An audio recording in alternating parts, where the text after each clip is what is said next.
दोस्तों ये अपनी माँ मनसा देवी है अलवर ज़िले से। ये इसके महंत बैठे हैं, पुजारी बैठे हैं, तो ये आपको बताएंगे कि मनसा माता की क्या महत्व है, कितने दिनों की पुरानी माता है ये, और अपने अलवर ज़िले से भैरोड तहसील के अंदर जो स्थापित है दैमी ग्राम में। तो महंत जी कुछ माता के बारे में आप बताना चाहोगे? बताइए। 750 साल पुरानी बात है। अच्छा जी। यहाँ पे आज माता विराजमान है। कैर का वृक्ष था बहुत बड़ा, जो कि माता कैर के वृक्ष को फाड़ के बाहर निकली। उसी टाइम इसी जंगल में हमारे बाबा श्री पंडित रतन देव जी यहाँ पे अपनी गाय चराने आया करते थे।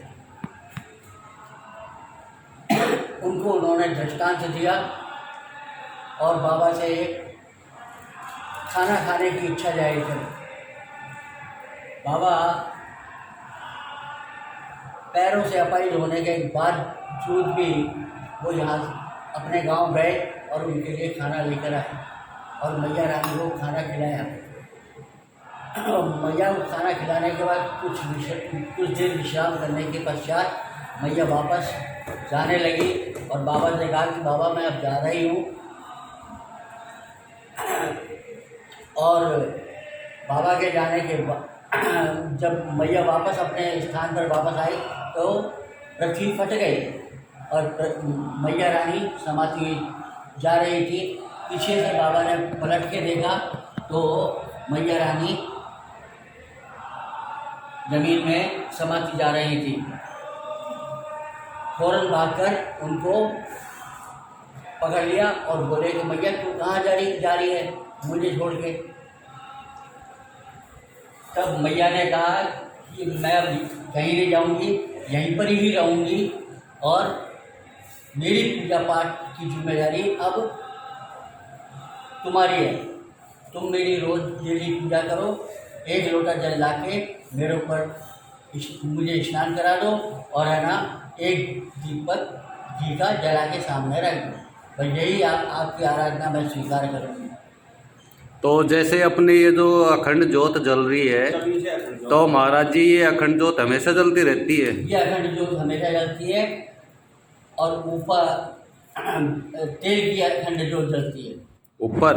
हाँ, ये भैरू जी है जो अपने साइड में बैठे हैं, ये इनकी भी तेल की ज्योत हमेशा जलती रहती है। माता जी की भी जलती रहती है।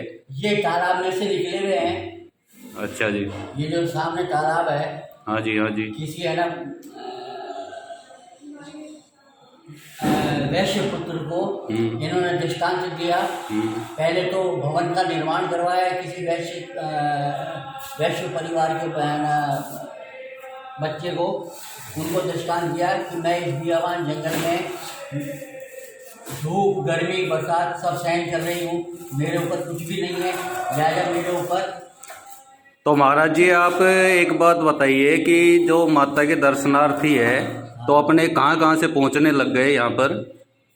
ऑल हिंदुस्तान और यहाँ तक कि जो विदेशों में भी जाके बस गए हैं वो तक भी यहाँ पे आते हैं। अच्छा जी महाराज।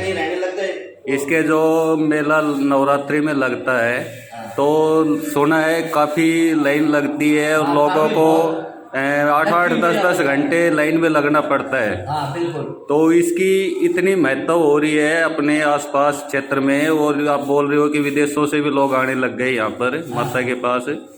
तो मैं एक चीज़ आपसे पूछना चाहूँगा कि आपने कुछ साक्षात देखा है माता का चमत्कार? बिल्कुल जरूर देखा है। जो किसी के साथ जो यहाँ दर्शन करने आए हैं उन्होंने बताया हो, माता ने किया हो उनके साथ? जो अपनी इच्छाएं लेके आते हैं मैया उनकी इच्छाएं पूरी करती है। अच्छा। तो महाराज जी एक बात और बताइए कि जो अपनी ये माता है कि अपनी ये कुल देवी भी मानी जाती है, यहाँ पर गठजोड़े जात वगैरह सब खुलते हैं, तो फिर मतलब नवरात्रों के 9 दिन में ही यात्री आ सकते हैं या फिर एनी टाइम कभी भी आ सकते हैं? नहीं, आजकल है ना ये है कि जो जात जरूरे जो होते हैं वो मेल तो लगते हैं हर महीने की शुक्ल पक्ष के अंदर। अच्छा जी।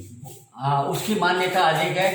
वैसे यात्री कृष्ण पक्ष में भी खूब आते हैं और शुक्ल पक्ष में भी आते रहते हैं। तो दोस्तों ये हर है महीने शुक्ल